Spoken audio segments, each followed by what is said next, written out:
부러져서 병원을 안 가면은 결국 썩는다. 아니요, 그건 아니에요. 아, 찢어졌는데 지금 꼬매지 않으면 나중에도 안 붙는 경우가 있단 말이에요. 그럼 헬스 같은 경우도 헬스 안 하는 게 좋은 거죠.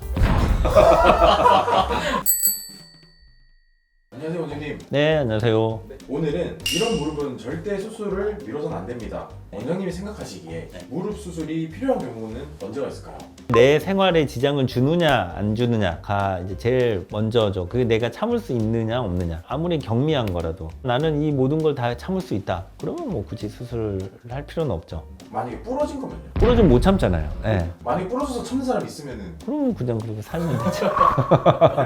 부러져서 병원을 안 가면은 뼈끼리 붙으려는 성질이 뭐 있다. 그 안에서 잘 안 돼서 결국 썩는다 이렇게 제가 영상을 본 것 같거든요. 아니요, 그건 아니에요. 아. 뼈가 부러져도 가만히 두면 다 붙어요. 잘못 붙어서 그렇지. 그래서 옛날에는 나 팔 이렇게 펴면 팔이 이렇게 휘었다? 뭐 이렇게 자랑하는 친구들이 있었어요. 병원 치료 잘 못 받으면 핀 채로 붙어요. 그렇게 살면 되죠. 그렇지만 이제 요새는 그 용납이 안 되잖아요. 기능적인 측면도 보고 미용적인 측면도 보니까 빨리 치료받고 빨리 수술하고 막 하는 거죠. 금강건은 병원 안 와도 되나요? 부위에 따라 다른데 체중을 계속 많이 받는 부위다. 거기에 금이 갔다. 그러면 이거는 이제 어긋날 수도 있고 통증 때문에 못 걷고 그럴 수가 있잖아요. 그런 경우는 이제 수술을 하는데 예를 들면 팔에서 살짝 금이 갔다. 그러면 이렇게 그냥 안 쓰고 가만히 있으면 붓긴 붙으니까. 수술을 진짜 꼭 해야 될 경우에 수술을 미루면은 좀 어떤 부작용이 있을까요? 무릎의 기능을 유지하고 통증을 줄여주고 하는 게 이제 중요한 게 연골판 이런 게 있는데 연골판이 찢어졌는데 지금 꼬매지 않으면 나중에도 안 붙는 경우가 있단 말이에요. 이런 경우는 빨리 수술을 해서 이 연골을 붙여줘야 돼요. 또는 십자인대가 다쳤다. 많이 활동해야지 먹고 사는 직업이다. 이런 사람들은 십자인대가 없으면 그 활동이 확 줄어들잖아요. 이런 분들은 반드시 해야죠. 인대 수술이 이런 연골 수술이 진짜 아프다던데. 뼈 수술보다는 덜 아프죠. 인대 자체는 통증이 없어서 인대 수술이 아픈 경우는 뼈에 구멍을 뚫고 막 인대를 고정하거나 이런 부분이랑 같이 할 때 아프고. 마취가 있기 때문에 하고 나서가 좀 힘들어요. 그렇죠. 수술 중간은 모르죠. 아주 많이 아프면 막 2, 3일 정도도 아픈데 대부분 하루 정도 지나면 아픈 건 많이 좋아지죠. 하루 정도면. 하반신 마취만 하는 게 이런 수면 마취가 여러 가지가 있는 건가요?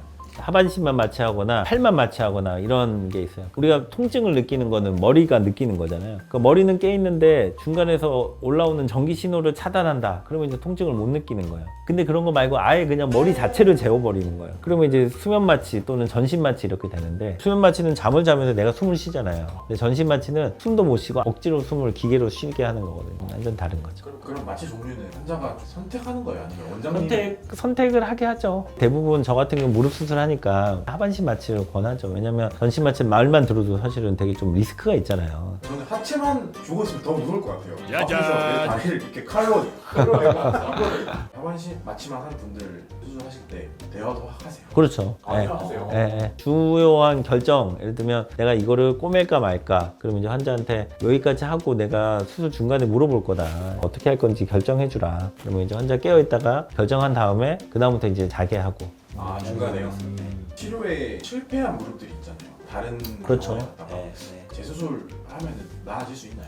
그럼요. 네, 회복 불가능하게 망가지는 경우는 거의 없으니까요. 원장님의 실력이 제일 중요한 부분이 그렇죠. 살릴 수 있습니다. 어떻게든. 짜잔. 살면서 무릎 수술 진짜 안 하고 싶다. 좀 평소에 어떤 거 관리해야 돼요? 해가 되는 동작이 있고 하면 좋은 게 있잖아요. 해가 되는 걸 안 하는 게 좋습니다. 까불지 말고 그렇죠.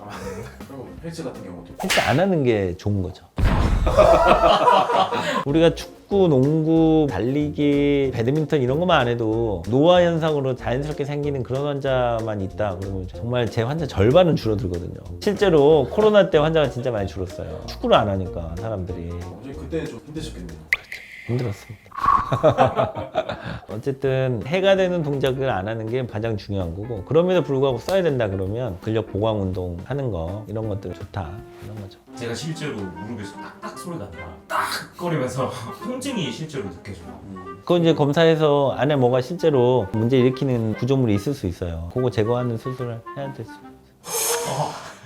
칼을 대서라도 고치고 싶다 하면 하는 거고, 그냥 살래 그러면 그냥 살아도 돼요. 아, 사로 상관은 없는데 정 불편하면 제거가 되는. 그렇죠. 오늘 유익한 정보 주셔서 감사합니다. 네, 감사합니다. 감사합니다.